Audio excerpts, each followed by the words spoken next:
Kita beralih ke informasi lainnya, pemirsa. Rancangan Undang-Undang Perampasan Aset masih menjadi pembahasan di Komisi 3 DPR RI. Hari ini di masa tengah reses DPR RI, Komisi 3 tetap menggelar rapat dengan memanggil sejumlah pakar hukum pidana untuk menerima masukan penyusunan RUU Perampasan Aset.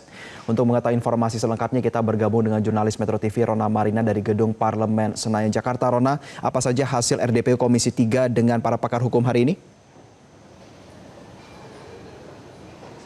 Ya, baik Jose, untuk hasil dari RDPU Komisi 3 dengan para pakar hukum pidana hari ini memang belum selesai begitu ya. Namun sebentar lagi nih kabarnya akan segera keluar dan juga akan segera melangsungkan konferensi pers bersama dengan awak media. Tadi ini memang RDPU dimulai sejak pukul 10 waktu Indonesia bagian Barat. Jadi jika saat ini sudah menunjukkan pukul 12 lebih, maka ini sudah berlangsung sekitar 2,5 jaman begitu ya Jose. Nah, meskipun kami belum mengetahui rincian apa saja yang memang dibahas di dalam, namun sebelumnya ini dikatakan bahwa untuk rancangan Undang-Undang Perampasan Aset atau RUU Perampasan Aset ini belum memasuki pembahasan DIM atau daftar inventarisasi masalah, namun baru masuk proses dalam penyerapan aspirasi publik. Maka dari itu sebelumnya Komisi 3 DPR RI ini juga sempat memanggil pihak profesi seperti dosen, kemudian juga memanggil mahasiswa, dan hari ini memanggil para pakar hukum pidana yang memang sebelumnya ini juga sempat memanggil para pakar hukum pidana yang lainnya begitu. Dari Ketua Komisi 3 DPR RI Habibur Rahman ini sempat menyatakan bahwa untuk saat ini Komisi 3 DPR RI memang berfokus untuk menyelesaikan rancangan Undang-Undang Perampasan Aset ini. Maka dari itu konfirmasi terkait dengan apakah RUU Perampasan Aset ini dinilai ditolak ataupun dinilai mandek itu adalah tidak benar begitu ya. Dari Komisi 3 ini menegaskan bahwa pihaknya ini saat ini mempersiapkan dengan matang sehingga untuk aspirasi-aspirasi yang diserap ini harus dari berbagai macam pihak.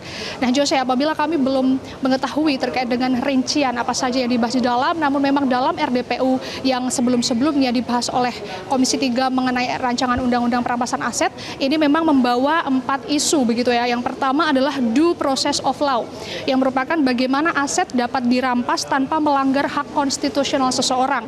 Kemudian poin kedua adalah abuse of power, yang merupakan DPR menaruh perhatian besar agar aparat penegak hukum tidak memiliki kewenangan yang terlalu luas. Kemudian pembahasan yang ketiga mengenai ruang lingkupnya, yakni apakah nantinya RUU Perampasan Aset ini hanya berlaku untuk tindakan korupsi saja atau bisa lebih luas lagi seperti misalnya mencakup narkotika, kemudian pencucian uang, perdagangan orang, hingga juga dengan terorisme.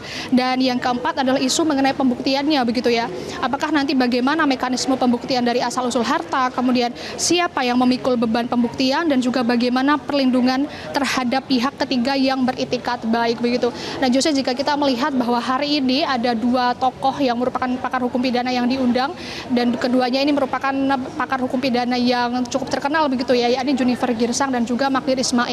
Jika kita melihat mengapa dari pihak Komisi 3 ini memanggil ataupun kemungkinan dari Komisi 3 memanggil Junifer Girsang, ini jika kita melihat dari backgroundnya, Junifer Girsang ini merupakan Ketua Umum Peradi atau Ketua Umum Perhimpunan Advokat Seluruh Indonesia. Ia juga merupakan seseorang yang sudah memang lihai di bidangnya karena memang sering menangani kasus-kasus seperti korporasi, kasus korupsi, dan juga lain sebagainya begitu ya. Maka dari itu perspektif advokat dari Junifer Girsang ini memang diperlukan oleh Komisi 3. Jika sebelum-sebelumnya dari Komisi 3 ini memanggil seperti dosen ataupun mahasiswa yang menjabarkan tentang teorinya, maka untuk prakteknya ini juga harus memanggil advokat-advokat terkait. Terlebih jika kita melihat dari perspektif Junifer Girsang ini, ia selalu mendahulukan dan juga mementingkan juga terkait dengan hak-hak para tersangka, sehingga untuk pemberantasan korupsi dan juga hak asasi manusianya ini harus tetap seimbang. Dan jika kita melihat bersama-sama bahwa untuk perspektif dari Junifer Girsang ini, kita kalau melihat biasanya ia bahas begitu ya. Jadi di dalam ini kemungkinan dia juga melihat dari perspektif bagaimana RUU Perampasan Aset ini dapat ditegakkan tanpa pihak penegak hukum ini bersewenang-wenang begitu terhadap para tersangka yang dikasuskan begitu ya. Dan selain itu juga di sini ada Magdir Ismail yang merupakan advokat yang lebih senior lagi. Ia juga merupakan dosen, kemudian pakar hukum pidana, dan ia juga seseorang yang menangani kasus-kasus besar dan juga dinilai kritis dalam proses penegakan hukum di Indonesia begitu. Dan jika kita melihat juga bahwa Magdir Ismail ini juga selalu mengedepankan asas praduga tak bersalah, atau seseorang itu tidak bisa dikatakan benar-benar bersalah apabila belum melewati proses putusan pengadilan yang ingkrah begitu. Maka dari itu perspektif dari Magdir Ismail ini adalah lebih menekankan bahwa korupsi ataupun pemberantasan korupsi ini memang penting, tapi jangan sampai menyalahgunakan atau jangan sampai mengorbankan hak-hak dari para tersangka itu sendiri.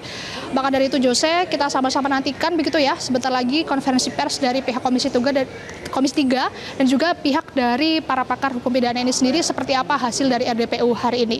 Demikian Jose, kembali ke Anda di studio. Baik, kami akan menantikan terus informasi terkini dari Anda. Terima kasih rekan Rona Marina, selamat kembali bertugas. Jelajahi cara baru mendapatkan informasi. Download Metro TV Extend sekarang.